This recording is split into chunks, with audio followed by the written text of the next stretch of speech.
Okay, let's talk about the young players and the development of the young core. There's been a lot of consternation by a lot of people who's basically angry at Jim Buss and Mitch.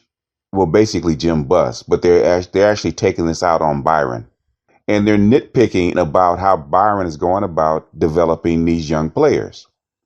All these opinions about throw him out on the floor and let him make mistakes, and it doesn't matter how many mistakes he's making because you're not going to win anyway, and let him work through it by being out there on the floor. And that's the big excuse that people that are mad at Byron and how Byron is handling these young players is because they say you're not winning anyway. You have to remember that this is not a park league. This is not a AAU team, and this is not a high school team. This is a professional basketball team. And regardless of record, they have to put a decent product out there on the floor. So let's get that straight. There's no fans in the world, particularly no fans in Los Angeles, that wants to see a team, any team that the Lakers put on that floor, get blown out by 40. So if he had played all these young players the way he was playing them, and they were constantly getting beat by 25 and 30 points by every team that actually came through that they actually played, how long would it be before people start blaming Byron and Byron Scott? In fact, if you think about it, at the very beginning, when he started the young core, the way everybody said that he should, and they were getting blown out by 25 and 30 points, what were the fans saying? They were saying he was a poor coach because he's not running a good system. He's not teaching them defense. He's not doing all those other things that he said other coaches can and should do. And they started naming off all the other coaches that they needed instead of Byron. And the fans weren't happy. So after Philadelphia, who's the worst team in the league, and the team didn't perform, and Kobe did his magic act, and they got blown out by Philadelphia, I would suppose that the Laker management had enough. Starting the two rookies that hadn't played in the NBA and weren't used to the style, the speed and the style of NBA, and playing in front of those the pressure and playing in front of those crowds, he made the change that was necessary. He brought in more mature players. Lou Williams, who was a vet that had been in the league 10 years, to play next to the second year guy, and an older rookie, which was Larry Nance Jr., that actually played defense to stabilize the team. And the first thing people say, well, they can't develop on the bench.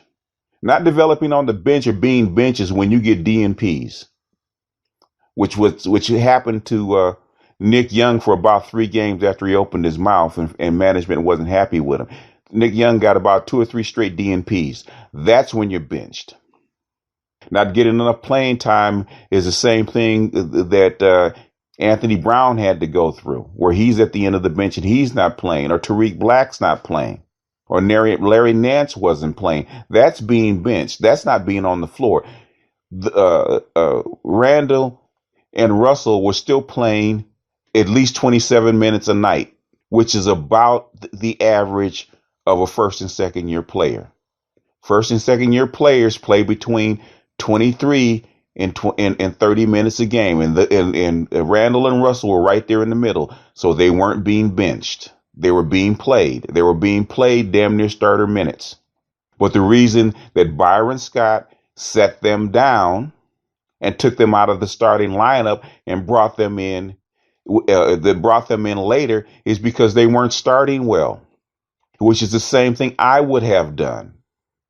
You see what's wrong with the team. You see that you're missing your first 10 shots, and you're making 3 or 4 turnovers in the first 10 minutes and you're down by 12 in the first quarter, what do? Draw up new plays? No. They're missing open shots. They're not running the offense. They're not playing defense. What do? You take them out of the starting lineup. You fix the problem. You say, well, they're not winning anyway. There's one thing. There's a thing about winning or and losing and playing poorly. No coach in the world is going to co-sign for bad habits. Any coach worth his salt is going to encourage winning habits. Bad coaches sit on the sidelines and let people play badly. And people are paying way too much money to see bad basketball. I'm sorry. If I'm paying my money and I'm in the stands or I'm paying my Time Warner bill, I do not want to see bad basketball. Lakers had a better team and played better and won more games last year, and people turned it off because they were losing and they weren't playing nowhere near as bad a basketball as this team is. So Byron Scott did what Laker management wanted him to do: fix the problem. We need better basketball, which is what he did. He didn't bench. He didn't ruin their development. What he did was he brought them off the bench in the flow of the game. They weren't starting well. They started third quarters poorly. So he just didn't start them in the first and third quarters. They're still playing, 27, 28 minutes. And if they're playing well, he left them in. So now you can you can sit there and go in and get used to the speed and the flow of the game after the game has already started. There's no pressure on you to make shots. The hardest thing to do is open up and make consistent shots at the beginning of a game. It takes pros to do that. It takes guys that have been in the league and at work, for 5, 6, 7, 8 years. It's old hat. They know where their spots are. They know how to get their first or second shots, and then let the defense adjust. Rookies don't necessarily know how to do that. And these two rookies didn't. So you bring them in during the flow of the game. Everybody's already warmed up. There's no pressure on them to make shots because the rhythm of the game has already been established. And they come into the game and they work on what they need to work on. And whether people think that this could have happened sooner, which I doubt, you don't let them develop any bad habits. You make them earn their starting spots back, because if you think about it, even Julius Randle, what he had to do. He had to compete with Larry Nance every day in practice to get his starting job back. So he had to work that much harder in practice, in his workouts, lifting his weights, looking at his film, studying his reports, and then having to go out on the floor and apply it. It encouraged better play. It encouraged them to work harder in practice. You do not develop on the floor. You do not develop during games. 90% of your development is off the floor. Kobe Bryant just told you that when his interview. He said it's the little things. You have to look at film. You have to look at reports. You have to study schemes. Your better players do that. They look at reports. They look at video. They do schemes. They get in the gym early and they shoot 500 shots. They work on their dribbling. They work on your right hand. You cannot work on your right hand during a game. You don't have enough shots. You cannot work on your 3-point shot when there's people flying at you. You have to get in the gym. You have to put in the work, and you have to put in intense work, hard practice, hard workouts. That's how you get better. You don't get better playing games. Any coach worth his salt will tell you that. Now, let's get to the second part. First year players, unless they're phenoms, aren't going to be very effective. Now, there's some guys that can score. There's some guys that can defend. But all first year players have holes in their games. And especially first year players that only went through 1 year of college. You look at the difference between a Larry Nance and an Anthony Brown. Byron Scott doesn't have to teach him how to play defense. They already know because they spent 3 or 4 years in college. Tariq Black doesn't need to be taught how to play defense because he spent 3 years in college to learn how to play defense. Jordan Clarkson is a more complete player because he spent 3 years in college. Julius Randle and DeAndre Russell are incomplete players. I don't care how you slice it. Them being on the floor test them for film so they can go back in their practice sessions and see what they have to work on. Your games are your tests. Your games are not your homework. Anybody that's ever been a student for anything knows that if you haven't looked at a book or you haven't studied, the last place you want to try to learn is on a test. Same thing with a basketball player in practice. You don't learn on the floor. You learn during practice. One and dones have holes in their games. They all do, whether it's on offense or it's on defense. That's the very thing Byron Scott's been saying all season. He can't teach the whole offense. He can't teach the whole sets because there's holes in their games. They've never run this stuff before. A lot of little things that should have been taught in high school, a lot of things that should have been taught in college that the college kids get that they've been there 3 years. Byron Scott has to delay the whole team, bring them back so he can teach these guys how to play defense, how to rotate, how to move around on the offense, how to play the pick and roll, how to use a pick and roll, how to post up. A lot of things that should have been taught and should have been corrected in college and would have been corrected in college. Byron Scott and his staff has to work out. That's what he's been talking about. It's going to take time. A lot of your discipline problems are normally worked out in college under a coach that effectively has more discipline against these guys. Trying to bring them into adult situation where players are responsible for themselves and Byron Scott has to apply discipline to make them work harder and practice harder. It's not something that he's used to dealing with because he's used to dealing with professional grown-up people instead of kids. When you have a lot of kids like he has, it's a problem. Look, I don't have to tell you. Programs that run a lot of kids through their teams that run a lot of kids through their program at the NBA level normally don't do very well. I point you to Minnesota. I point you to Philadelphia. I point you to Milwaukee. When was the last time Minnesota was good? When was the last time Philadelphia was good? This is a process that they have to go through. The third thing that I'm going to go talk about. Byron Scott, as much as you don't like him, as much as you say he's hard-headed, does not exist on an island by himself. He's not making decisions by himself. Byron Scott has at least 5 or 6 assistant coaches that he talks to, that he consults with, what to do with this player, what to do with that player. He's got another 5 Hall of Famers that he consults with about players that are his friends. Abdul Jabbar, Magic Johnson, James Worthy, Jamal Wilkes, even Kobe Bryant that he talks to every day. All these people are in league to get these players to a certain point. He's not making decisions by himself. That's the dumbest thing that I've ever heard. This is not a dictatorship.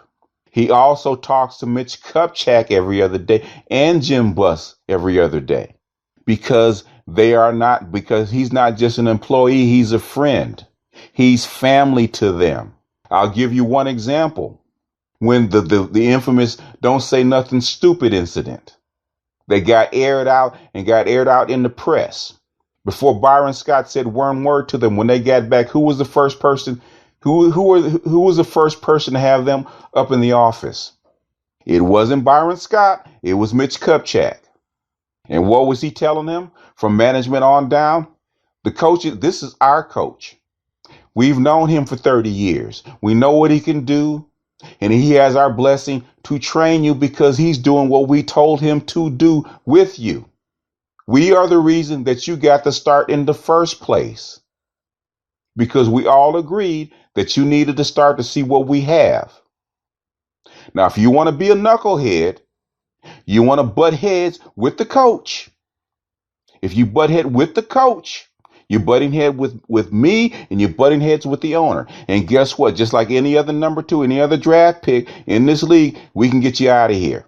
And if we decide to get you out of here because we think that you're going to be a problem and you're butting heads with the coach and with management, guess what your next stop is going to do? They're going to look at you. They're going to look at you with a microscope. And you're going to be labeled a problem child. It's okay to be cocky. It's okay to have some swag. It's okay to speak your mind. But guess what? This is a job and you are an employee. You're not the second coming.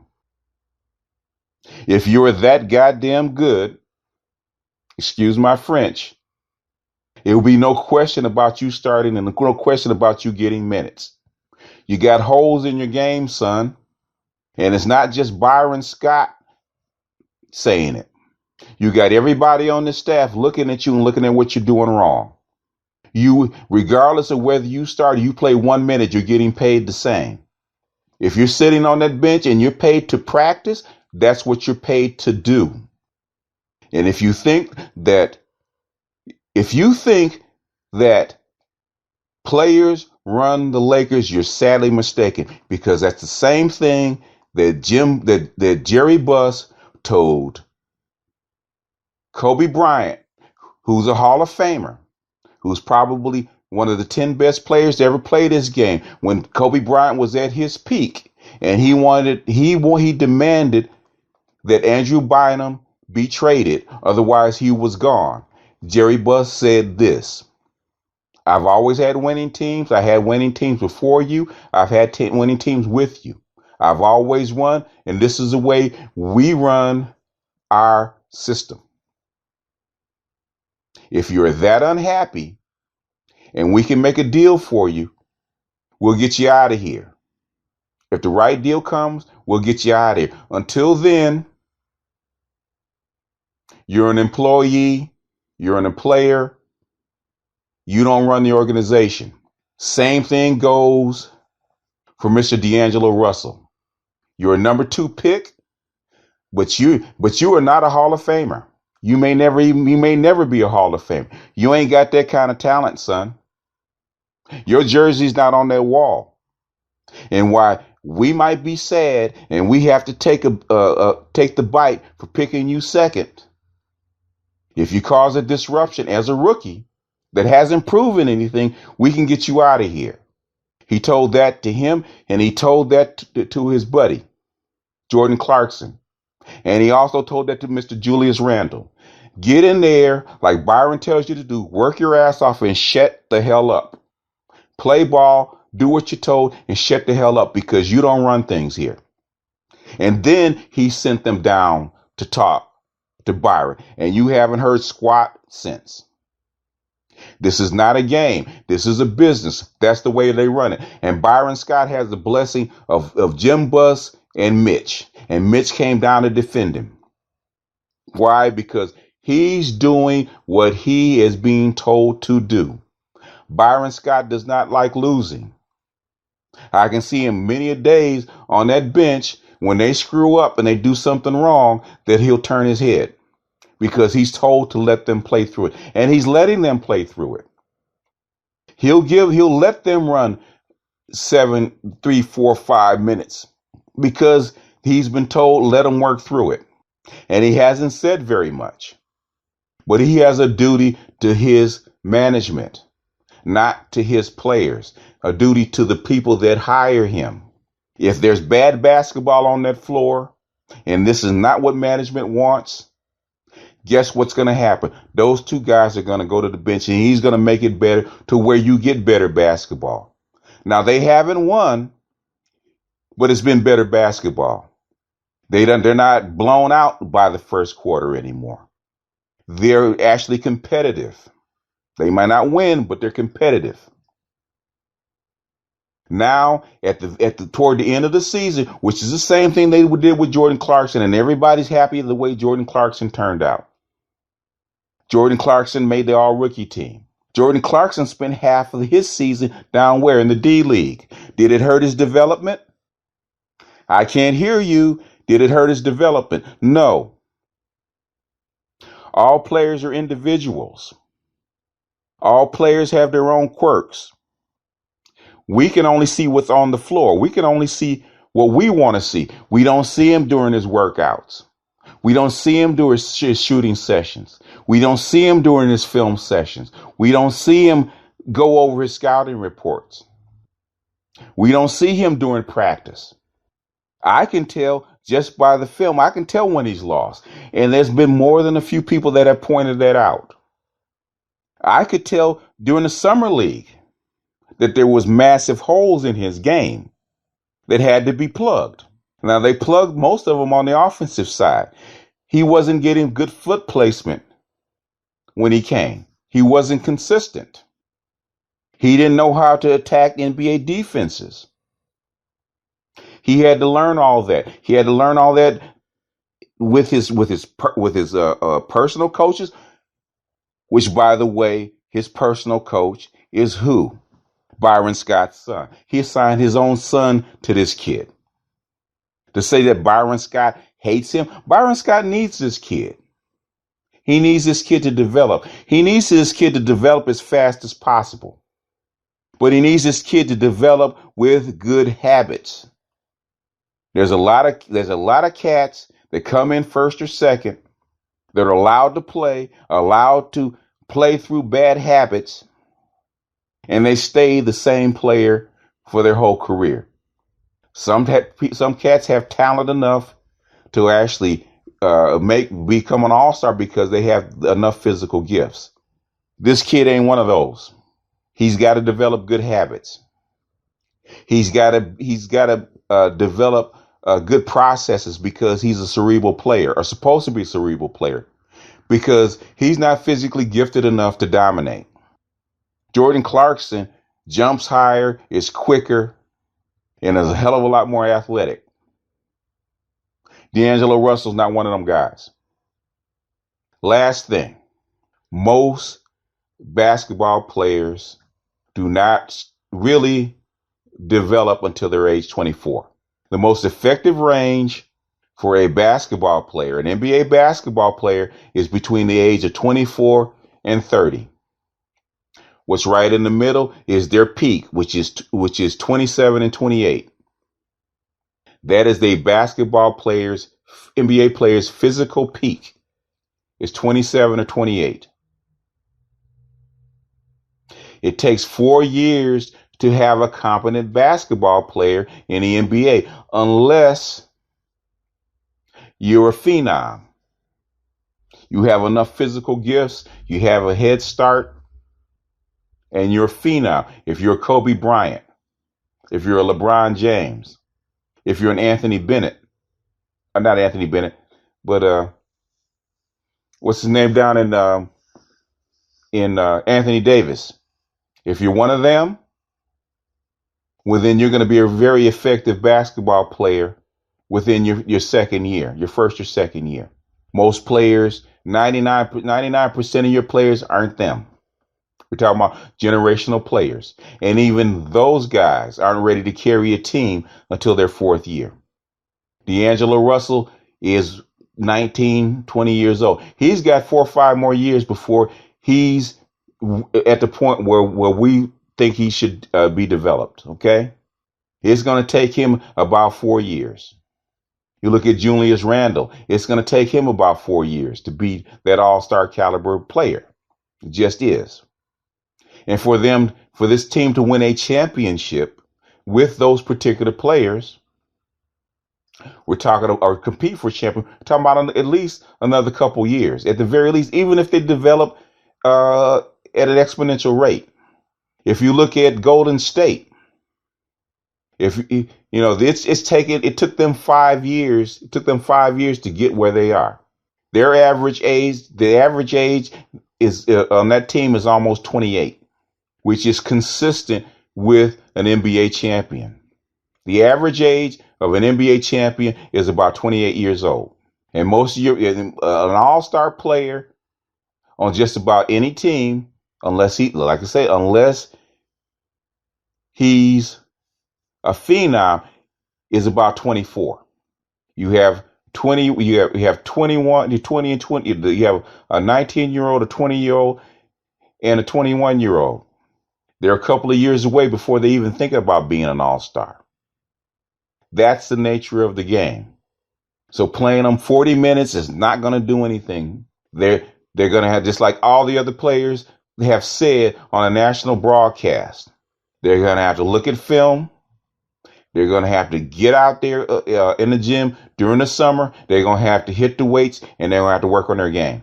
That's where NBA players improved. Same thing with Jordan Clarkson. He had a decent second half.